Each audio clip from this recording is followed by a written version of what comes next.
Damaskus bergetar hebat pagi itu. Sebuah ledakan maha dahsyat mengguncang kawasan pusat militer Suriah, tepat di kompleks yang dikenal sebagai Jantung Koordinasi Pertahanan Nasional. Kantor Menteri Pertahanan Suriah hancur lebur diluluh lantakan oleh serangan udara mendadak Israel. Tak ada peringatan, tak ada perundingan, hanya dentuman rudal dan serpihan tubuh berserakan di lorong-lorong kekuasaan. Tercatat 350 orang tewas di tempat. Kebanyakan dari mereka adalah personel aktif militer, pengawal kementerian, hingga staf sipil yang sedang mengetik laporan. Mereka nggak tahu kalau hari itu resume mereka bakal diketik oleh malaikat maut.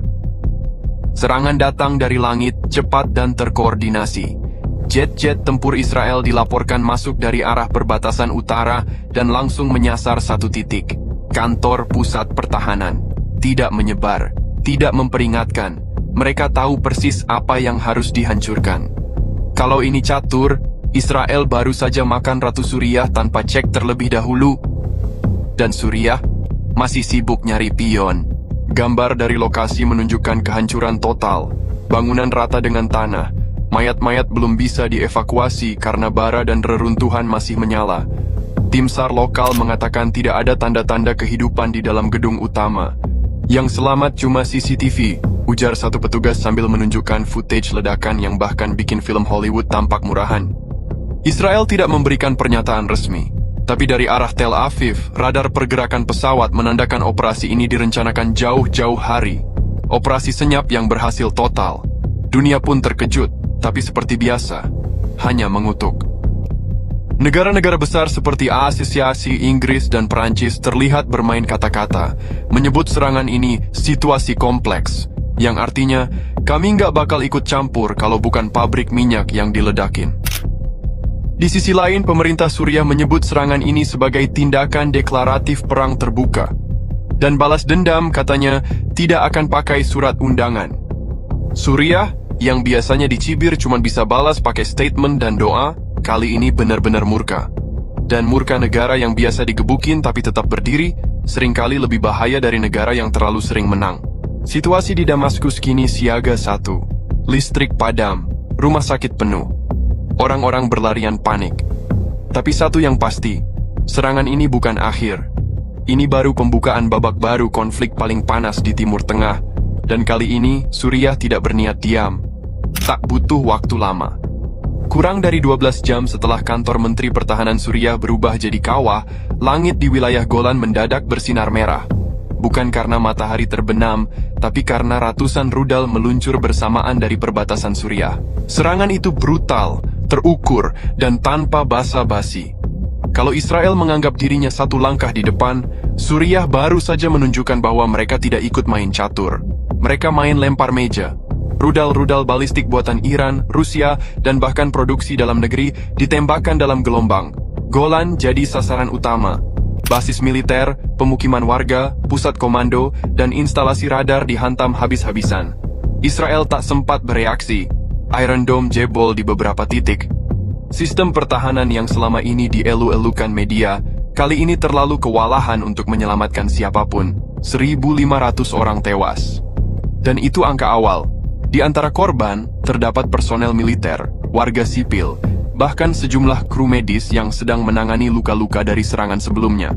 Ironisnya, banyak dari mereka tewas bukan saat perang, tapi saat sedang berdoa agar tak jadi target berikutnya.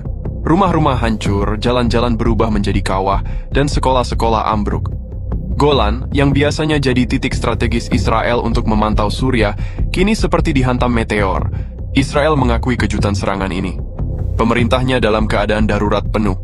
Siaran televisi menampilkan Perdana Menteri mereka duduk di ruang krisis, wajahnya tegang, seolah baru sadar bahwa main nyerang itu gampang, tapi ngadepin balasan tanpa jeda itu bukan skrip Netflix. Dalam pidato singkatnya, PM Israel menyebut serangan ini sebagai aksi barbar dan memperingatkan bahwa respon yang lebih besar akan datang. Namun, publik Israel tak tertarik pada janji-janji baru. Mereka menginginkan perlindungan nyata, bukan konferensi pers. Di jalan-jalan Tel Aviv dan Yerusalem, ketegangan meningkat. Warga mengungsi ke shelter bawah tanah. Rumah sakit mulai penuh sesak. Kota-kota besar nyaris lumpuh karena ketakutan.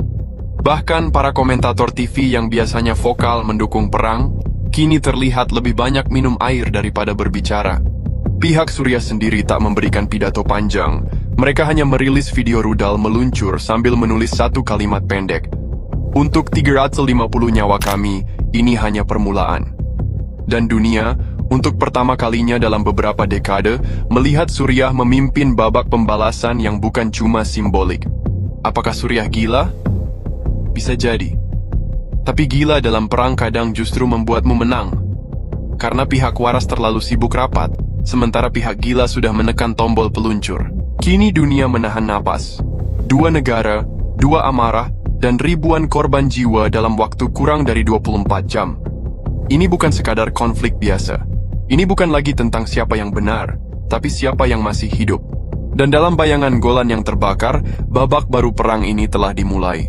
Bukan lagi soal retorika, tapi soal siapa yang akan lenyap lebih dulu. Dari dataran tinggi Golan hingga Tel Aviv, suara sirene mendominasi langit Israel.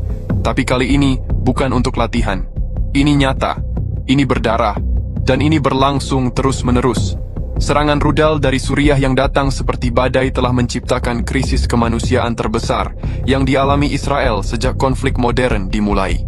Rumah-rumah sakit kelebihan kapasitas. Lorong-lorong darurat berubah jadi ruang perawatan. Listrik padam di beberapa area. Generator tak mampu lagi menopang kebutuhan medis. Tenaga medis bekerja tanpa tidur, tanpa jeda, hanya dengan satu misi, menyelamatkan siapapun yang masih bisa bernapas. Kami kewalahan, kata salah satu dokter. Korban terus berdatangan, bahkan kantong jenazah pun sudah mulai kehabisan. Suasana di ruang gawat darurat lebih mirip medan perang daripada tempat penyembuhan.